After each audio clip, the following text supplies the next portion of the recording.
ভন্ড, আমার বিশ্বাস হয় না। কি বললি? তুই কি বললি? এই আংটি বাবাকে তুই ভণ্ড বললি? এই তুই জানিস না এই আংটি বাবার আংটির কত ক্ষমতা? তোকে বিশ্বাস করামু আমি বাবা আসলে ভণ্ড না। আরে বাবা, আপনি বিশ্বাস করবো কে বইরা? আপনি দেখা যাচ্ছে টোকাই টোকাই, আর প্রমাণ ছাড়া কেউ বিশ্বাস করে? দাঁড়া, তোকে প্রমাণই দেমু। তোর বয়স 17, তুই বিয়ে করছিস 7 বছর আগে। তাও এই ছেলেটাকে পলা নিয়ে বিয়ে করছিল। ইয়াল্লা, পলা নেতা বিয়ে হচ্ছে, আপনি কি করে জানলেন? এই তো লাইনে আসু।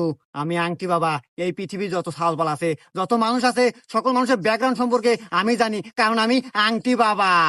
হুম, আমি আরো জানি তোর বউ একটু কালারে মার খাইছে, শ্যামলা। আর তোর বউয়ের নাম রোজিনা। আর তুই যে আমার কে বিশ্বাস করস না, এইটাই তো আমি বুঝি না। ইয়াল্লা, এরা সব জানে। বাবা, বিশ্বাস আল্লাহ আসতেছে। শোন, বিশ্বাস আরো আসবো, মেইন কথা তো কই